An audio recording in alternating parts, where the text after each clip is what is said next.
Hope is a belief that the future can be better than the present, and that realistic pathways exist to let that happen. Hope impacts everything we do and everyone around us. Hope affects our vital human systems. Circulation, respiration, and motor function. Hope is a cognitive state and a birthright.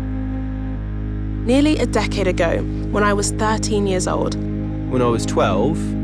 When I was 14. When I was 10. When I was 11 years old. The global scientific community told our government that everything had to change.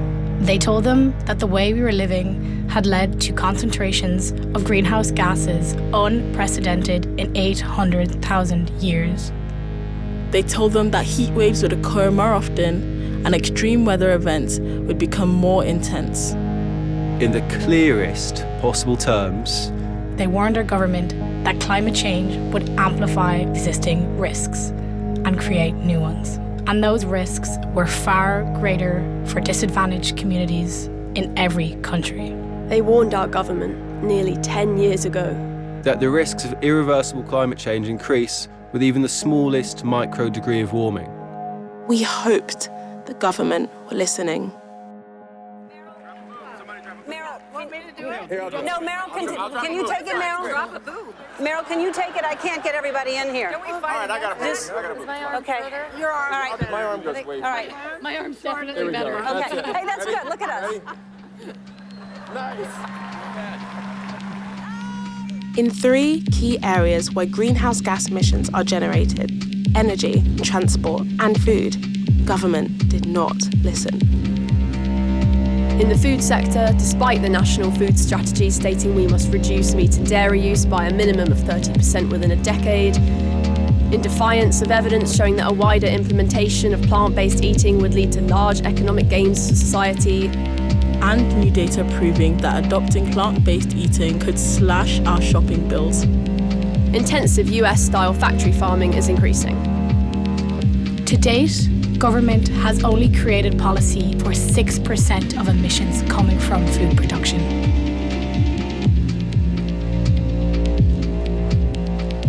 In transport, the country's largest carbon-emitting sector. Despite estimations of tens of billions of pounds of potential economic benefit from investment in new trains and railways, and the reality that the NHS could save hundreds of millions of pounds if we walked or cycled more, government has committed to new major road building projects. And in defiance of rising aviation emissions, air pollution being at extremely harmful, often illegal levels, with 70% of flights being taken by just 15% of the people, the list of airports planning expansions is growing. There is no government policy at all for more than a quarter of its own emissions reductions targets. And in the energy sector, despite statistics showing it's 50% cheaper to generate electricity from renewables, in defiance of a once-in-a-generation opportunity to unlock £70 billion per year in economic benefit, in the face of a dysfunctional global price-fixing system for oil and gas that has actively driven the cost of living crisis, government effectively banned new onshore wind. Last year, wartime Ukraine built more onshore wind capacity than the UK. At government's current rate, it would take 4,700 years to build enough onshore wind farms to meet our clean energy needs. And 190 years to adequately insulate our homes. Over the same time frame, fossil fuel companies were handed nearly £10 billion in tax relief for new exploration in the North Sea.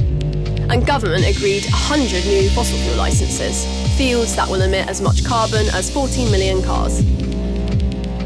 Astoundingly, the government now plans to remove its ban on opening new coal mines, the dirtiest fossil fuel of all.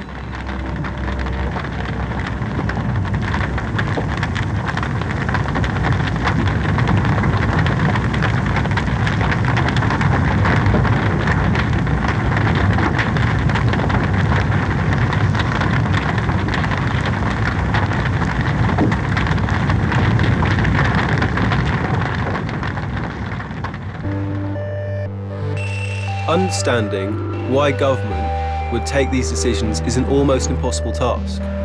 The net zero sector is more productive, creates higher skilled, better paid jobs, and attracts higher levels of investment than national averages.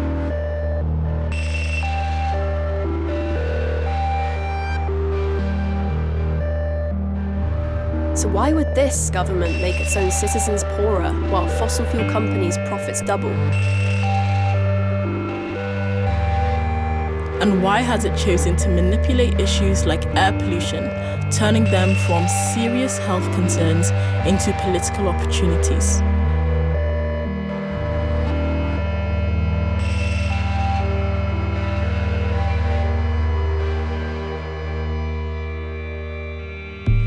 The 9 warmest years on record occurred in this lost decade.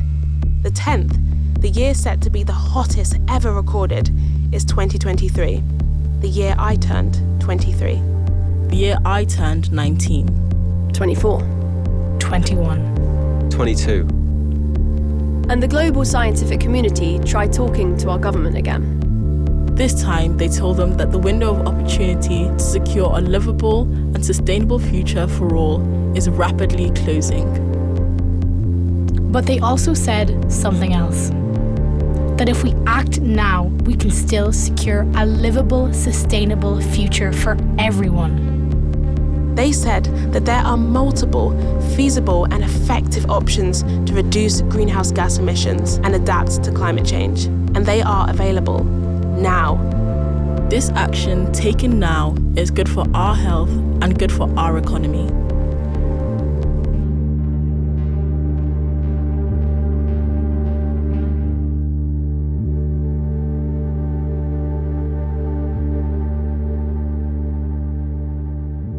The King's horse in this unhappy incident is running third from last.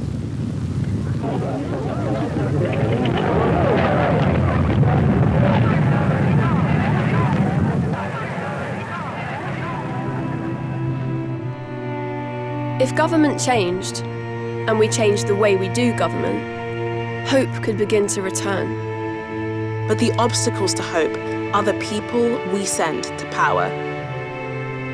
In the face of the greatest crisis facing mankind, those people did act. They decided to create new barriers to democracy, specifically targeting young voters by making it harder for us to prove our identity at the ballot box. Hi, I'm Louise, I'm 24, I'm from the Just Stop Oil campaign, demanding an end to all new oil and gas licences in the UK. They know our generation are less likely to vote.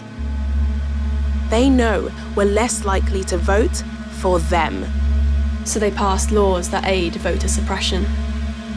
And while extreme and deadly weather events became more and more frequent, The people that were sent to power decided to criminalise anyone who takes to the streets to make their voices heard with non-violent action. Introducing protest banning orders and new criminal offences, giving near total discretion over who can protest, where and when. To a police force that an independent investigation commissioned by the force itself found it to be institutionally racist, misogynistic, and homophobic. if you can't protest, and vitally, if you can't vote, the people sent to power can ignore you in the present and then gamble with your future. Your right to protest is your right. Your right to vote is your right. And your right to hope is your birthright.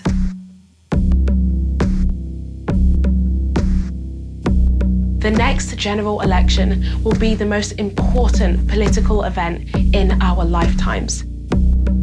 register to vote, Get your ID. Show up.